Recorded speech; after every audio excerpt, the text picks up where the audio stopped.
everybody. My name is Patrice Johnson. I'm here at the Great Reset podcast where insurance meets accountability. And today I have an amazing guest, Mr. Julio Garcia. Go ahead Hey, and introduce Patrice. yourself. Hey, Patrice, how are you? Fine. Thank you. Thank you so much for being here and sharing your journey so that we can help inform others that might be in your same position. So with no further ado, let's get this started. So, Julio, can you share with me what motivated you to pursue your insurance license initially? Well, to be honest, and I think that's like, unfortunately, like a lot of people's motivation, but I guess I was blown away with the testimonies of people making money in the insurance industry. You know, Mm, financially, that was something that really caught my attention. And I was like, hey, like I want to make a couple $1,000 in an hour, like, yeah, who doesn't? yeah. No, I get it. I mean, even for me, my buddy I grew up with, knew him through junior high, high school, all the things, and he's still in the business. That's how he got me. He's just like, "Hey, what are you doing?" He's like, "Come to my office." I'm like, "Miss, we're 23." So I go down to his office, and he, tells me like, "Hey, dude, you can make money in insurance just signing people up for life insurance." And I thought that would be such a great career where I could be flexible because I was a single mom at the time. So I'm like, this would be feasible for me to go to college and do this on the side. So yeah, I get that. We all kind of we got that little carrot dangled in front of our faces when we first came in for sure. Mhm. So can you tell me what was the process like for you in getting your license? Any challenges along the way? Yes, actually, it wasn't easy. I didn't get my license on the first time, to be honest. Mm. Um, it took me 4 times for me Wow. to get my license. And I don't know how I would study and everything, and every time I would feel like for maybe like a couple of points, Yeah. and it was frustrating until like one day I finally was able to get it. Me 3 times. But the first time wasn't my fault. I was late because I lived in California, and I literally, the test was at 8. I left um, Apple Valley because I lived in Apple Valley at the time. I left at 5 o'clock in the morning. I Oh didn't wow. it was 7 o'clock by the time I got to the Cajon Pass, which is this, we're leaving the high desert to the lower, to the lower deserts to go to Right. LA. And so I was stuck on the mountain to get out of the high desert for an Oh hour. wow. And of course, I didn't pass the second time. I missed it by a couple of points. And then third time was the charm. I was so mad. So can you tell me about that? Because I know what my process was like after I took every single test. Well, the first time I like went to my car immediately and I wrote down everything I knew I like messed up on. Like, what was your process like between each of the testing times? And I guess since we're being honest now, I never been the type of person that study for tests. Mm-hmm. So most of the time, like I wasn't really sure like what is it that I didn't do correctly. Got it. So I think that was like my only time like in my life where I actually went home and just study like like basically I guess I was just trying to memorize a lot of the things going on. Yeah. And the fourth time, that's when I was a little surprised because I got it was like almost a perfect score. It was like a 97 or something like that. Wow. Yeah. And you're like, But dang, this is what it looks like if I do a yeah, little bit of work. it was a really exciting moment. It was about, I think that was like 3 4 years ago already that Yeah. that happened. And man, like it was an exciting uh time. I mean, obviously, we're in the future. You got your license, and you never really got started, and that's why I really wanted to bring you on the show because I'm just like, hey, dude, that is a story. That's a story to tell. There are so many people that came into this industry and just never got started, and Yeah. so I guess for me, it's like once you had your license, you're like, I passed. I got a 97%, 96%. Um, but what obstacles did you face while you didn't get started in the insurance industry? Like, what happened?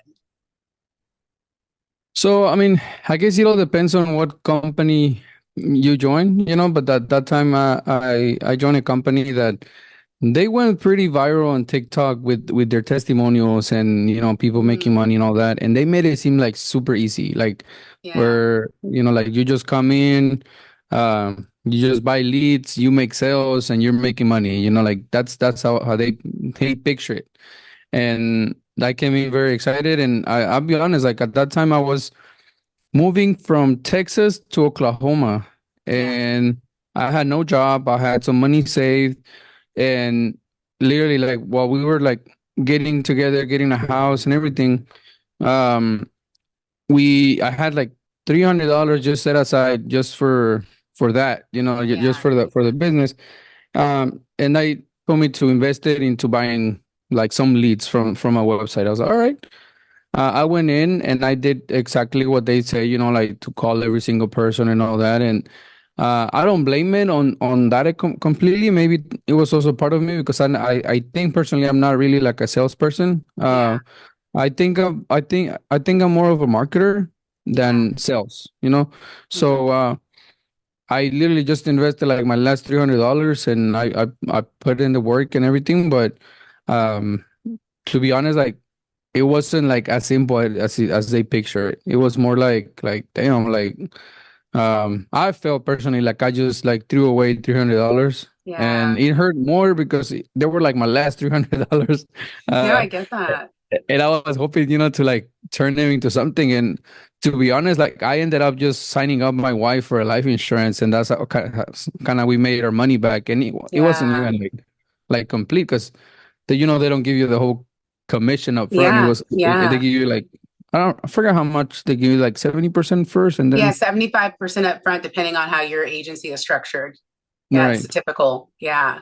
Yeah. So I guess that was kind of like a frustrating part, but I mean, I still like the industry, the concept, and Yeah. how agents and people make money. But personally, like during that time, I was like, it wasn't that easy to get to do it as they pictured. So maybe I felt kind of like um I would say like deceived, maybe. Yeah. Okay. So would you say when you were dialing the leads, you did what they told you to do and it didn't work? What were some of the issues? Was it like, can you kind of go into that? Was it the training? Was it the leads themselves, the people on the other end? Like what was happening where you weren't really seeing a return on that $300? Well, because a lot of the times they would picture it like if it was like hot leads, like Mm-hmm. people were like really wanting to know more information about life insurance. But in reality, it was just, random numbers. People like you will call it and they will like cuss you out. They will tell you like, like I never put my information in. And I understand. I mean, if I put myself in that position, nobody really wants to be sold, anything. Yeah. So automatically, I think we're all with our guard up, where you just reject people automatically. Yeah. It's something natural in us. And funny story, I mean, it kind of happened the same with us this weekend when we went to the fair. And you know how the sales guys for those little games too, so that you can win those what's it called, like the stuffed animals and all that. Yeah. Yeah. You go in and you automatically like don't even want to look at them in the eyes because they want to like invite you, hey, come on and play. Yeah. Yeah. And that's how it's something that we naturally do. But somebody else with a different approach, uh and I think it started because she was like talking to my daughter, like, oh my god, you like your hair, da, da, da. Like she was like being Yeah. all friendly. And then we say hi, and we ended up playing with her, and we ignored the other guy. So I guess it was that part where maybe at the same time I wasn't being very approachable when I was calling my Yeah. leads. So I was Yeah. just getting like people hanging up on me, or I would even get upset with some people, and I was like, damn, like so rude or Was something. that I So love that you brought up that concept of like the carnival, right? Because there's an expectation there that you're going there yeah, to have fun and to buy things and to play. So you can kind of see where the friction is. And I think too, the way you explain the leads, they were hot leads. They were supposed to be people that were desperately wanting insurance so bad they couldn't wait till yeah, Julio called. So if you think about it, that's an expectation you're going into. That's unprepared. That's like going into battle with no equipment, going, no, I'm going to win because they told me these guys suck. And you show up and it's a bunch of Goliaths. Like, you're like, oh, wait, David defeated one. There's yeah. thousands of them here. And I don't think I can do this. But I get what you're saying. It just made you feel like, hey, I'm really not prepared. But I loved my favorite part about the story is that you separated the organization from the business. because Yes. insurance in and of itself is so important. People need insurance. Unfortunately, not everyone's going to do it the right way, but that can be said about anything, Yeah. Grocery stores, different grocery stores in different areas offer different things. Like I was at, and I know this is kind of seeming like a segue, but it's more, oh my days, what is that store? It's like a TJ Maxx. So TJ Maxx is supposed to be low cost stuff, but in downtown Indy, it's more expensive than if I go to Plainfield, Indianapolis. Yeah. And I'm like, wait a minute. Like, you know what I'm saying? Like one thing is not like the other, and it doesn't mean the quality change or something like that. It's just the way they are, Right. that organization is doing it. You're going to pay a little bit more for the same stuff, or I can go over here and get better assets and resources and stuff like that. And again, this is why this podcast is so important, to showcase your experience, to tie it back to Agent Score Report, where agents can go network, meet other individuals in the industry. And in the next few weeks, we're going to be rolling out an agent's certified score report page, where we're going to have all of the leaders that we've had on our podcast on there. So it's easier for agents to find them, listen to their stories, interview them, and potentially partner with them. Right. So, just moving on, can you name any additional specific roadblocks that held you back from diving into the insurance industry right away? Yes, I think a lot of the times when I was more focused on trying to sell or promote the life insurance business to the same people. And what I mean by that is like we all fall into that trap where we we even post, like on Facebook, like it is more likely for a stranger to become your friend than for a friend to become your customer. Like we're trying to like throw hints to our friends because they're not supporting our business. But I feel in reality, we're just not shaking new hands enough, meeting new people enough to where, we're not really putting in the work. So I would say, like in my case, I fell into that trap when like just constantly promoting to the same people, posting on social media to the same people that, they're my friends, family, people that have been following me for months, for years. And they're really not interested in doing business with us, right? And I guess that's where I felt where I wasn't like networking enough. And I'll tell you that from experience. I didn't learn that during that time. I learned that in the past couple of years, where like now that I'm doing my business, my digital marketing agency, I've been able to blow up, to grow even further. But why? Because I've invested time into trying to meet new people every day. Like that's my goal. Like every day, I at least try to, and I don't mean sell or pitch to new people every day. I just literally just mean make connections, like network with people. And sometimes, because that's one thing I've learned. It's not really about what you know. It's all about who you know, because the people that you know, that they'll open up the doors to people that they don't even know. So I don't see everybody as a prospect. I see everybody as an opportunity for them to introduce me to new people. I wish that was something that I'd learned when I was starting in the industry, so that I could open up more doors and get to know more people with what I was doing at that time. Kind of doubles back a little bit to the licensing, because you had said it took you, 4 times to pass. Do you feel like you were adequately supported or prepared after getting your license? Not really. I felt Why is like that? I feel like they were just wanted us to promote what's making everybody the most commissions, not really caring about people. It was more like personally, I wouldn't see the how can I put this in different words? Like there was times where on some of the trainings they would just focus on supposedly teaching you give.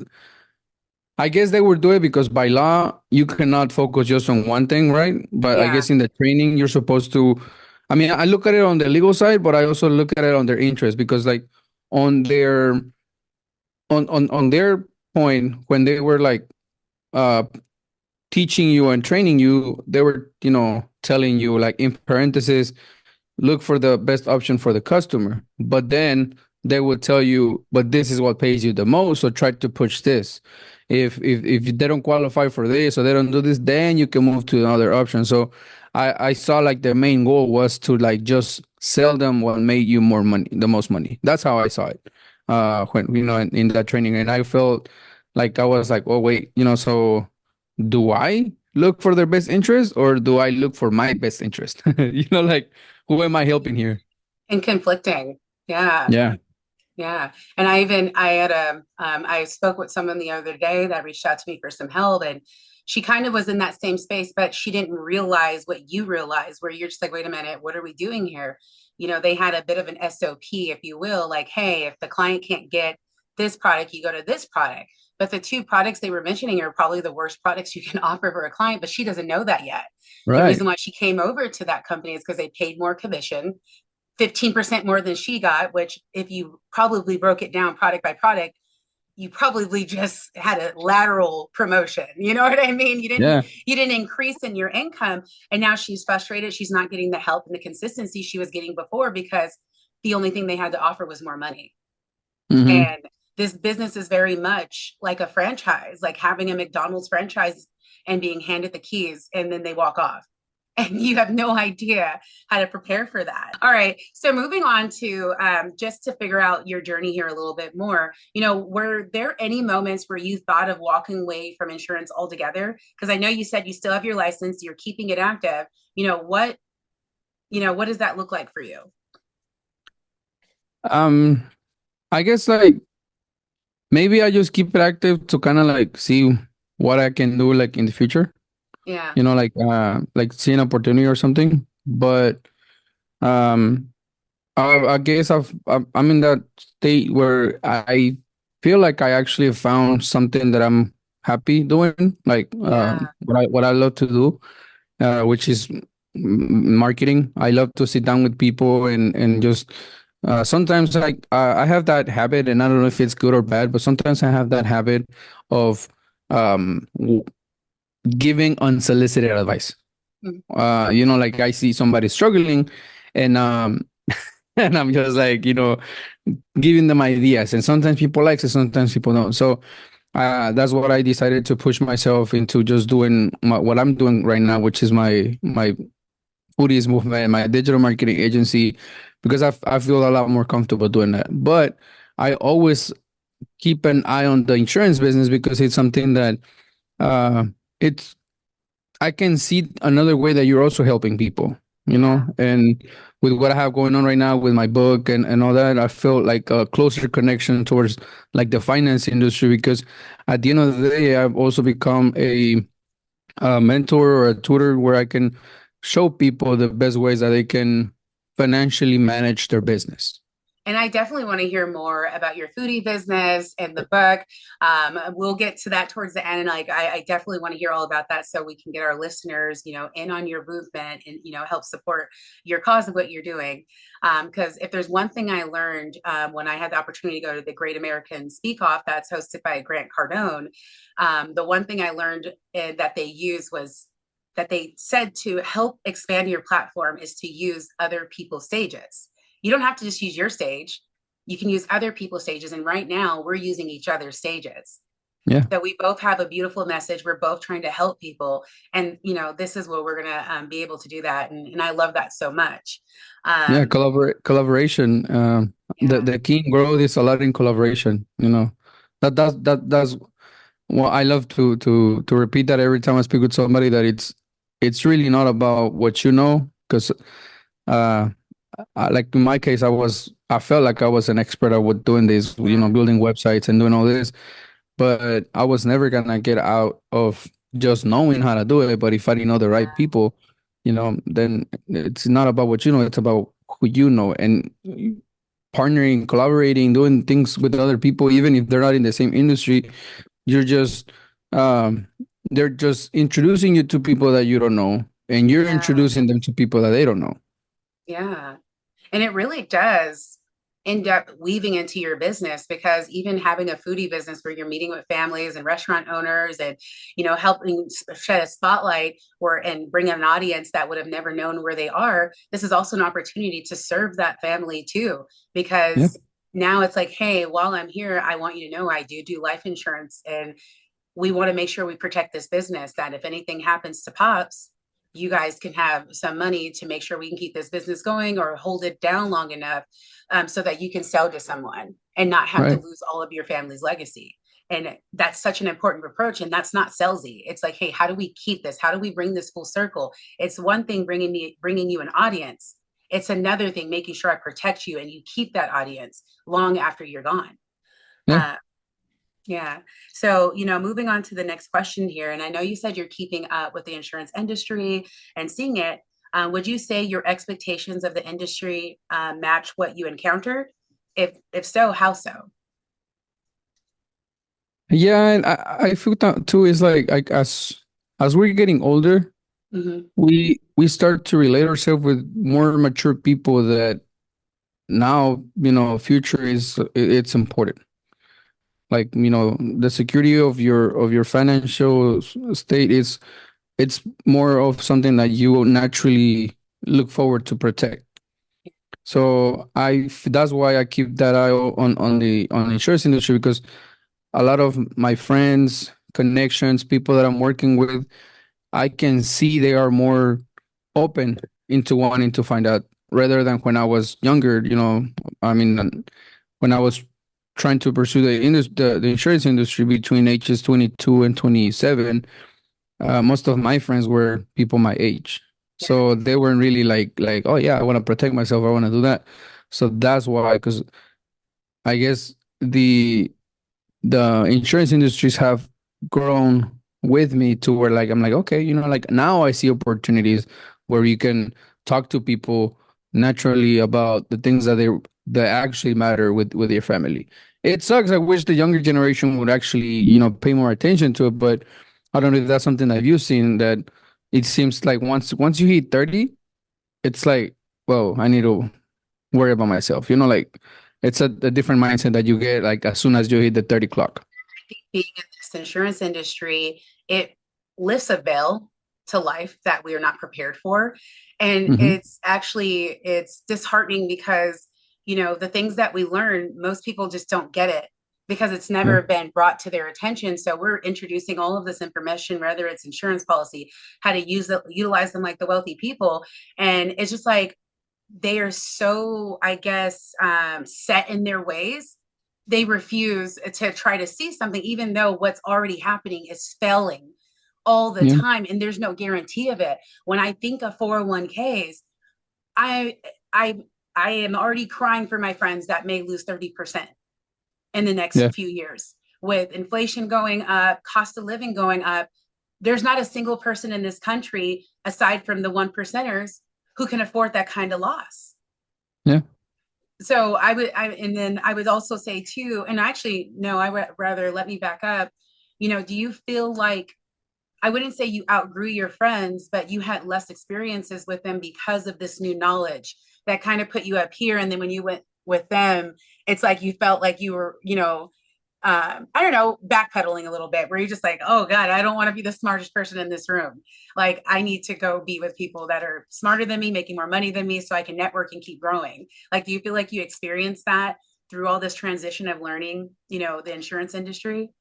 Definitely.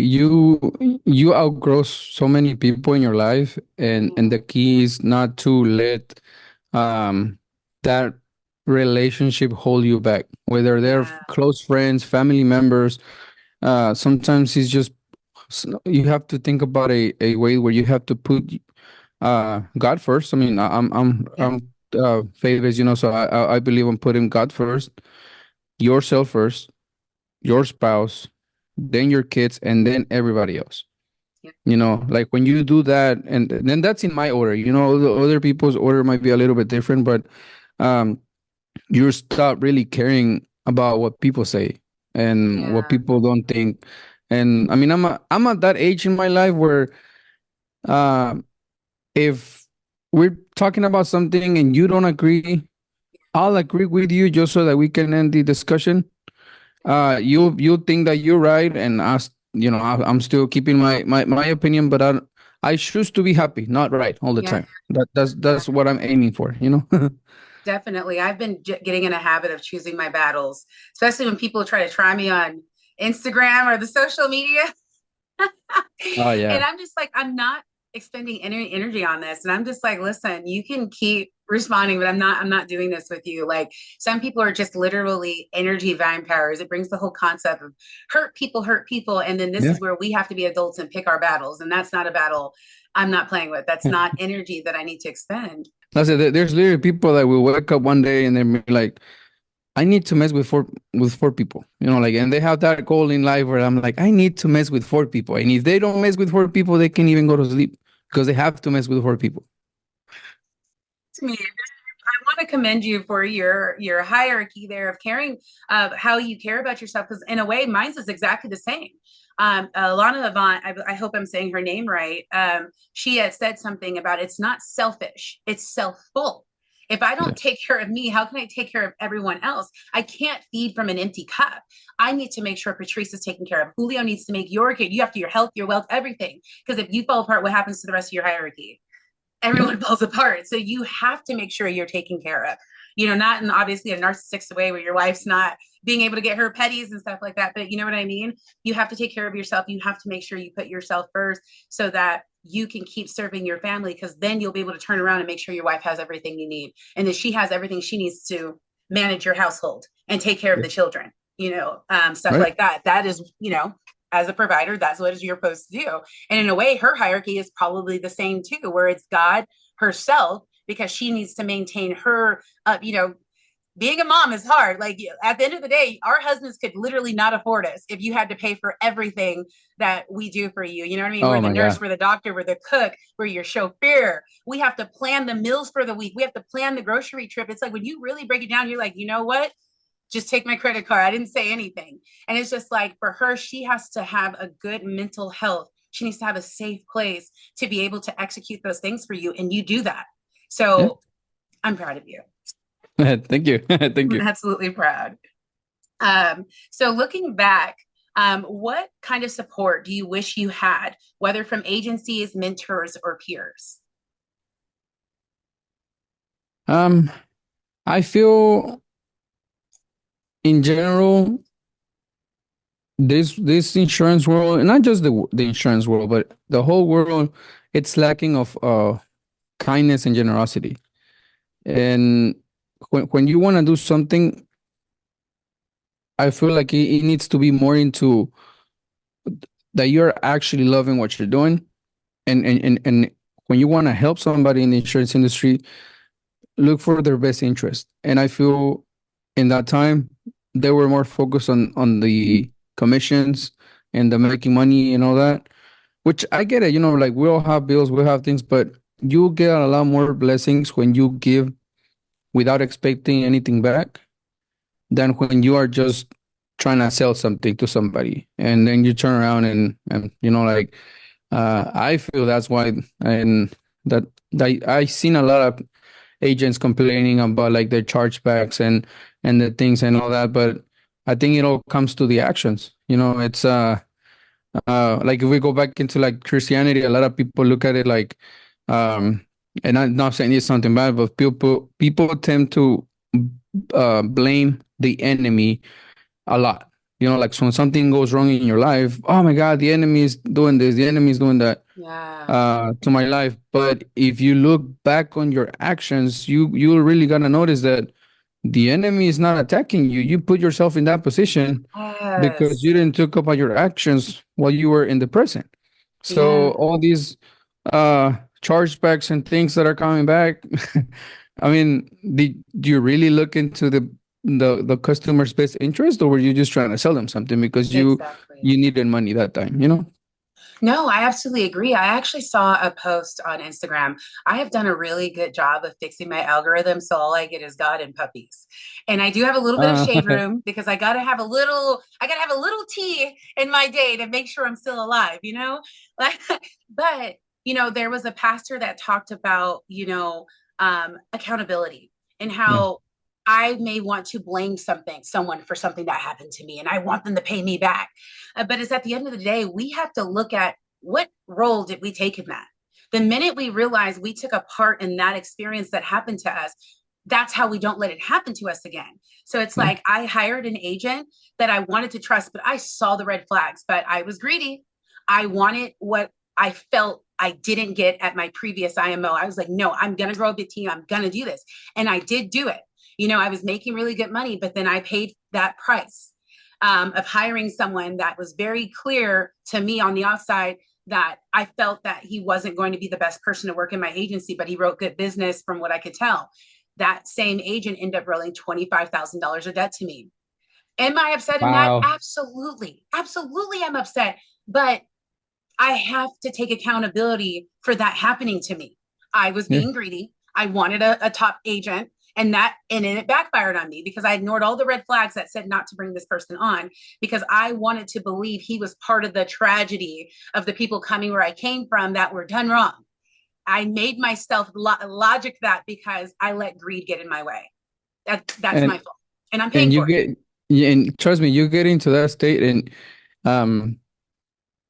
I've connected my professional life with my relationships and everything, and I feel like everything goes together, because even like that happens to you with an agent, but sometimes it happens to us with an ex-boyfriend or with an ex-girlfriend that, oh, I think I can change them, you know. Oh, he's got this addiction, maybe I can change him, you know. And that's the thing that you put into your head, that you can fix everybody's problems, you can change everybody's habits, but unfortunately nobody's going to change unless they are willing to do it, you know. Exactly. So that what happened to you. I mean, it's good that you accept that. Some people would be like, oh, he scammed me, he betrayed me, you know, like you're gonna go to your grave holding a grudge on somebody that, you know, maybe they had no idea they were doing wrong. You know. And but it's a good thing that you saw it, like, you know, I was being greedy. And that's the thing, a lot of people will rather point fingers, but that's something that, and I'm not quoting anything, but when you point at somebody, like I'm pointing at you right now, I got 3 other fingers that are pointing at me. So all the responsibilities, the bigger responsibility is towards me, but you just want to blame it on somebody else. So just turn that finger around and, you know, be like, okay, I messed up. I need to make it right, you know? No, exactly. And that experience helped me not have a lot of other experiences, because as soon as someone made a mistake, I was like, hey, we're done here. And they're like, I thought you would give me a chance. Baby, chances is why I am here. Yes. So I'm giving you a chance to walk away right now unscathed. With that being said, you know, what advice would you give to other agents who have their license but are stuck in a similar place and unsure where to begin? I would honestly recommend people, agents and everybody, to focus on become a valuable asset to people. Like, don't focus on closing the sale all the time. There's a book that I'll recommend, and you probably even know about this book. It's called Jab, Jab, Right Hook by Gary Vaynerchuk. I know Gary. Yeah. He's that book, and like will literally put you in a position to where like you just want to bring value to people. So focus on bringing value, and the reason why he put like jab, jab, hook. In the boxing world, a jab means it's the point of a jab is not to hurt an opponent. It's to measure the distance so that you can give them a right hook, and the right hook will mess them up. Right now, that is not about messing up a customer, you know, or trying to fight somebody. It's about when you're measuring the distance, you are like giving value to that person. You know, you are constantly offering help. You know, maybe they're in debt. We'll give them solutions about getting out of debt. You know, a lot of people aren't ready to start investing. A lot of people aren't ready to start doing that. So look at the problem and become a solution for them. And then you're going to help them so much. You're going to give them so much value that later down the road, you're going to be able to give them the hook, which is make them an offer, you know, offer them your services, offer them what you got, and you're giving them so much value to that person that, trust me, they'll even feel guilty not to do business with you. They feel like if they go with another agent and get a life insurance or an investment or something, they feel like they're cheating on you, because they're like, damn, Patrice helped me so much, and I'm over here shitting at these agents that's trying to sign on a life insurance. So they're like, they will stop themselves and be like, hey, Patrice, I'm ready. like, let's do this. Why? Because you have given them so much value. So that would be like my recommendation.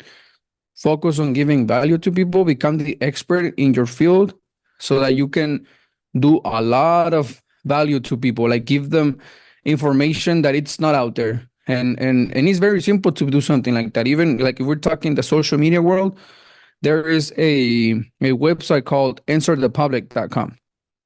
And you go into that website, search for your industry, and that website is going to give you all questions around your industry that people need to know, and answers aren't being delivered. So if you don't know what to do, what content to post, how to attract people with what you're doing, go to that website, get some ideas. And if you don't know the answer of those questions, do your work, put in the work and become the expert so that you can give value to people. And trust me, it's not going to be an instant sale, it's going to take some time, but you're going to get into a point in life where you're going to be so overwhelmed with so many customers coming in that you're like, I even did that quote the other day. We cannot cry about having too much in our plate when we pray to eat. Yeah. And that is what is gonna happen to you. Like when you pour so much value into people that you're gonna feel overwhelmed, like, oh my God, where are all these people coming from? It's just because of the value that you have poured into people. That's how I feel about you guys. Doing this podcast, and I'm getting so much overwhelming support and recommendations to other leaders, and even changing my mind, offering constructive criticism. I'm not above learning. And I'll say this again, my favorite professor in college, Michael Maine, said a teacher must always be willing to learn, because if you ever stop learning, you stop growing. And yes. I don't want to stop growing. I want to keep learning. I want to keep growing. Okay. So the next question, if you had to do it all over again, what would you do differently to launch your career faster? I would focus on making content just about the insurance business, and talk about like the things that people aren't talking about, so that you can educate people and make smarter decisions. You even said it yesterday when we were talking on the phone, like, give people the questions they should ask before they jump into an insurance, because you want to make sure that you get that information correctly. And a lot of times we just go for the pitch. We just look at when an agent is putting something in front of us, they will only tell you, they're not obligated to tell you the negative side of that policy.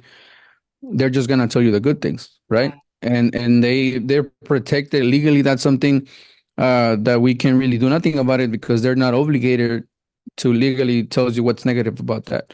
But it is your responsibility to ask the right questions so that you get those answers. So that's what I would do. I would focus on that, on doing better homework on my products, the things that I want to become an expert of the subject, so that way I can just answer those questions, become a problem solver, not a sales rep. Yeah. And I love it. That was such solid advice.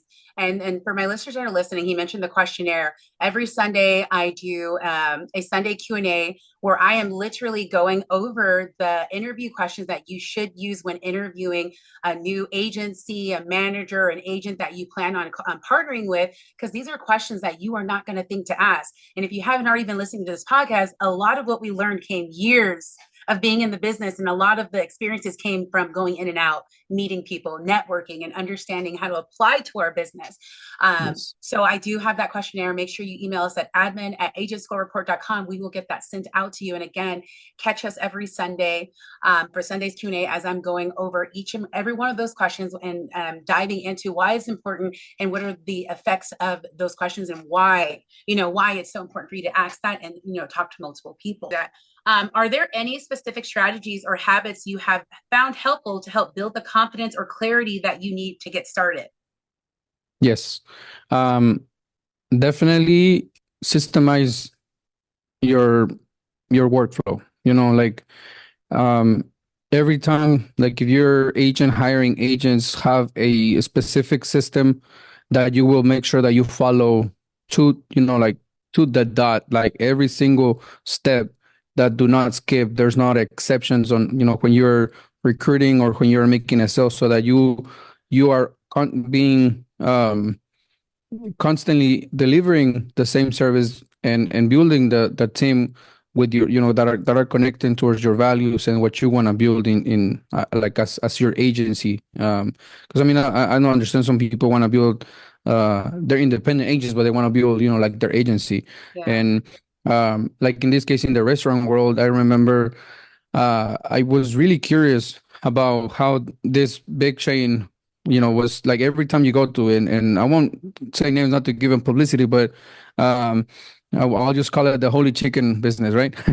uh, to me, it's just like so amazing that every place that you go to, they have excellent customer service. Everybody treats you right. They as soon as you put yourself in front of the register, they'll stop what they do and then be like, how you doing? Can I help you? Need anything? And whatever. So that was my thing. Is like, how are they doing that? Because I mean, I'm a business owner myself. I own restaurants, and it's hard to find people like that, right? So I went in through an experience to kind of see what was the process, and it was literally like jaw dropping how they follow everything. Like, it doesn't matter if you're an expert, like a manager, or you're like, oh yes, I've owned my own restaurant and this and that. They will treat everybody the same, so that everybody goes through the same process, and they just follow that to the dot. And I think that's where a lot of people, like, where you don't systemize yourself, you just do things out of convenience, out of desperation. You hire people because you need them, not because you want to make sure that they align with your values. So you sometimes slowing down, it's the best way that you can do, so that you can look at the big picture and do the same steps over and over again until it becomes a system where it naturally comes, where first I need to do this, second I need to do that, third I need to do that, like, and when you follow that system over and over again, it becomes a culture in your organization where everybody's going to do it. Yeah, I love that. Thank you so much for sharing. So as we come to the end of this, I really want to just get into what you got going on now. So I know that insurance is always kind of floating there, and they're looking for a place. And like, obviously with the Great Reset podcast, this is the solution. And we have interviewed tons of agency owners that I think will be great fits for you. So I definitely want to recommend you to go talk to those people to see how you can create a system that works for you without taking away what you got going on now. Because as we're learning about this business, don't quit your day job. You don't need to quit it. This can just be another stream of income, not a side hobby, because you're dealing with client stuff. It's another stream of income, another leg of your business you can do to help families. So can you tell me what your current professional activities are now? What do you got going on now? So during that process with the license and everything, I focus a lot on a family-owned restaurant. And from that, it became a really good adventure for me, because it opened doors for me to start something different. So right now I have something called Foodies Forward, which that's a nonprofit organization that grew while I was running my own restaurant. And how it started, it basically started because, like, right across the street from my restaurant, there is a senior center. And every morning when we go in, before we open, we always go in early so that we can prep things and everything. They would be like wandering around. Some of them, I guess they had permission to like go outside and shop around, but it was always the same people just wandering around. So they were, I mean, I'm talking about people between their 80s and 90, between 80 and 90 years old. And I always had a heartfelt for the elders. So I would let them coming into my restaurant, and while I was prepping everything, I was making breakfast, because I was already making breakfast for us, for my employees. So I would make just a little extras for them. So I'll give them, some breakfast tacos, coffee, and it became like something natural, where sometimes they would be outside of the restaurant waiting for me to come in, and I'll give them food, and I never mind. I was like, okay, yeah, let's do it. So one day I just shared a story on TikTok. Literally, I just went and I shared, different examples of how they come in and I would help them. And people like that, and they just started reaching out to me if they could donate some money so that I can continue to do that. And that video, I think it raised like $1,500 within a week. And it opened the door so that I can go and ask the senior center if they would let me do a free catering service for them. And we fed that day, I think over 90 seniors. And I shared the video. I shared, like the process and everything. And from there, people were like, "Man, it's so cool that you're doing that." We implemented a pay it forward. That's what it's called, Foodies Forward, because I implemented a pay it forward program in my business where people wanted to chop like for like a couple of breakfast tacos. They would buy their two that they were eating, and they would leave an extra taco pay for the next person that would come in and they had anything to eat. And I made it into a system where when you will leave your donation, I'll give you a little sticky note. You will write a personal message, like a Bible verse or whatever that you want to put. And we had a wall where all the sticky notes were there. So if somebody in need will come in, and because you can see, like literally, like it was like so heart melting when I would see somebody like go up to the register and look at the menu and it's like, "Hey, what can I buy for $1?" And you can see like damn, okay, you're struggling. It's like, "Oh, you're hungry? Yeah, okay, don't worry about it. Sit down, I'll got you." Of course, I would, ask them what they like, what they don't like. I wouldn't just make them whatever, but I would give them that option, and they were like, "Okay, don't worry about it." Make them their food, and then before I give them their food, I will go get one of those sticky notes and put it in the plate. And when I would hand them their food, it's like, "Hey, the person that gave you this meal left you a message," and that's what I would do. And when I shared that, people were like, "Man, I wish more restaurants did that." So I turned it into a nonprofit so that we could continue to do that. Now we go to senior centers and we cater food for them. I don't own a restaurant anymore, but now what I do is I hire local restaurants locally in that community so that I can support the community, buy food for them, and a group of volunteers help me go serve food and spend some quality time with the seniors. And that's something that I fell in love with. Now, when I stepped away from the restaurant, like as me running the restaurant, I didn't like to depend just on donations. I feel people have a misconception of having a nonprofit to where you just start asking for anybody for money. And I never like to do that. So I decided to implement my digital marketing agency so that we can bring funds. And that way we're helping small businesses. For becoming our clients, they also become sponsored of our mission. It helps us to push that going on, and that's how we do it. And on top of that, I also have my brand, Julio the Furio, which that's something that I've always done, to where we go with my family. We go to the restaurants. People think that I do food reviews, but I don't like to do a review. A review is like you leaving, like rated from 1 to 10 and things like that. And I don't like to do that. I feel like when you leave a rating, you are making a division with people. Like people will sometimes by just looking at your video, they'll be like, "Well, Julio said that it's not that good, so now let's not go." But again, we all have different taste buds.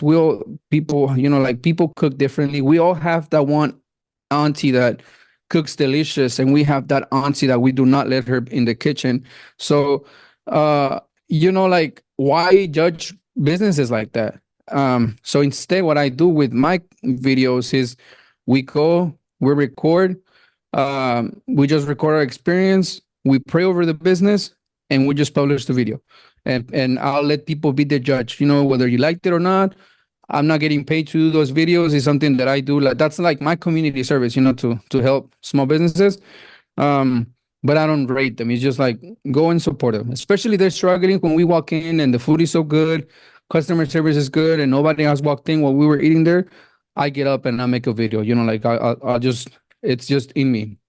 So now that tying together with my digital marketing agency, I'm focusing on helping restaurants continue to push my mission and all that. That's something that I've been already working and building my network, and well, that's what I got going on. And then from there, there's also a book that came out just for small family-owned restaurants. And I was like, yeah. Do you have your book?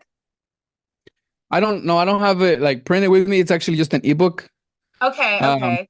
Oh, And then I also have my book that also came from this, because um I've also started doing some workshops, free workshops that I, just do for the community, where any small business owner can come in and they can learn some marketing strategies that I apply to my business. And somebody just recommended me to do a book about the strategies, and I yeah. started with this one. This is my very first ebook that I ever created, and I have it in English and Spanish. And a lot of my content, actually everything that I do, I like to do it in Spanish and English. Yes, I mean, I'm Latino, I'm from Mexico City, and I also Yeah. like to help my Latino market.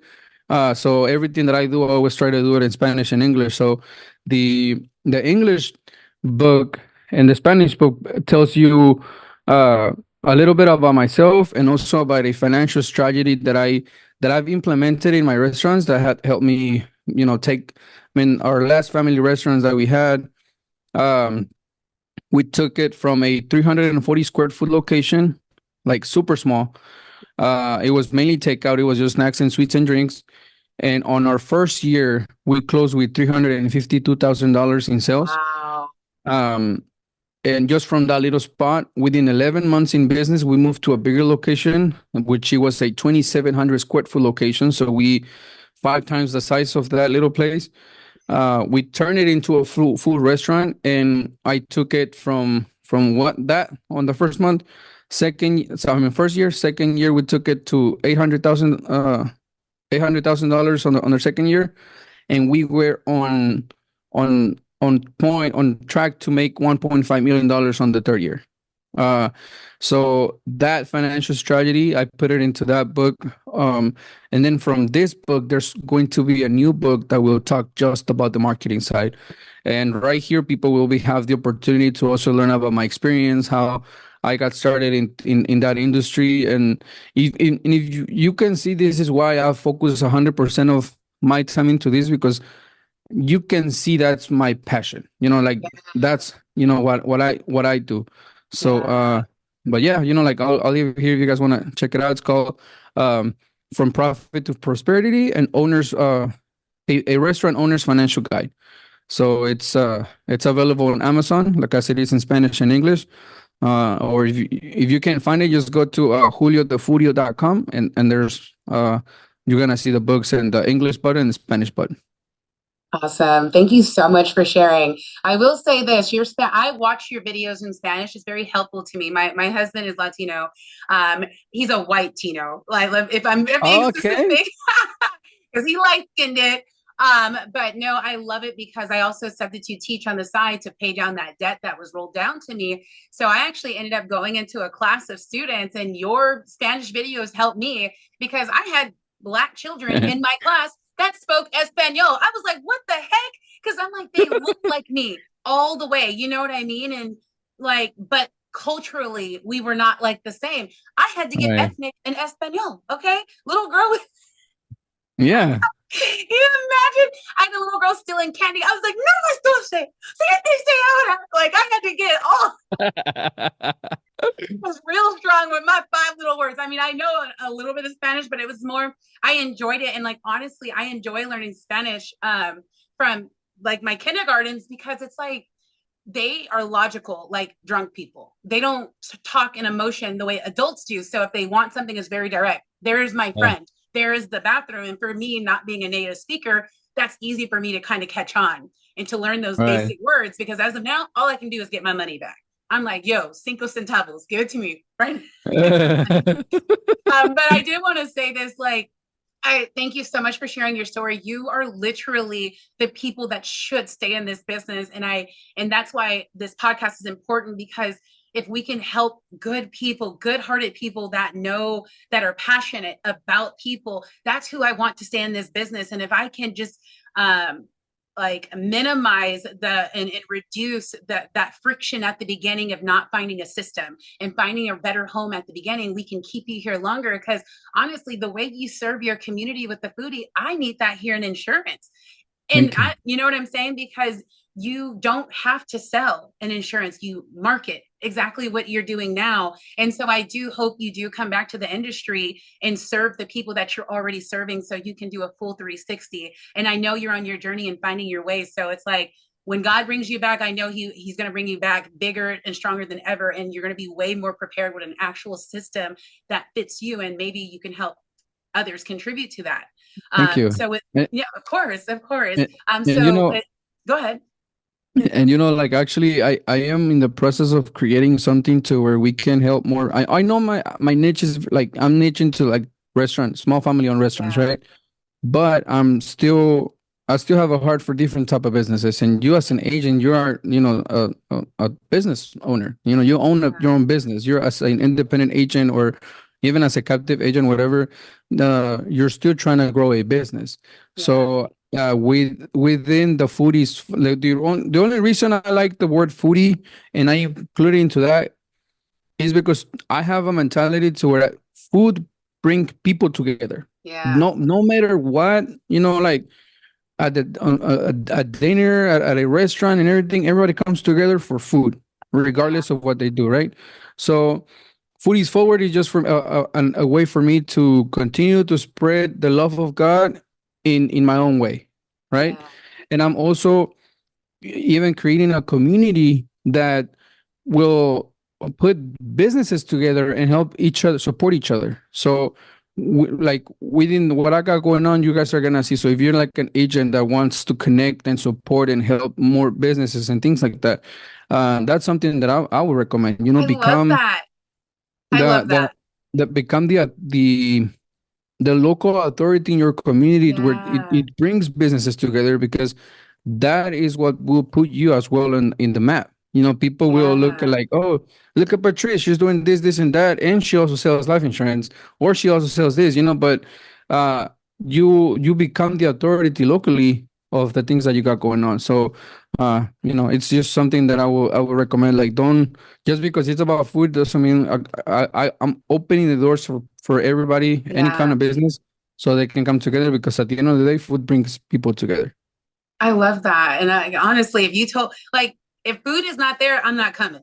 Like, that's all I have to say. I don't care if it's a meeting or something. If you don't even have light refreshments, I am not coming. Yeah, it's true. I mean, that Like, makes seriously. that makes the experience even a little bit better, even if you're just talking business to somebody. I mean, some of like to take people out for lunch. Why? Yeah. Because food. I have a friend that has a catering business, and it's growing, and she hasn't really got a good employee yet to stick. So she asked me to help her out Friday, which I am. And she goes, "Should I pay you?"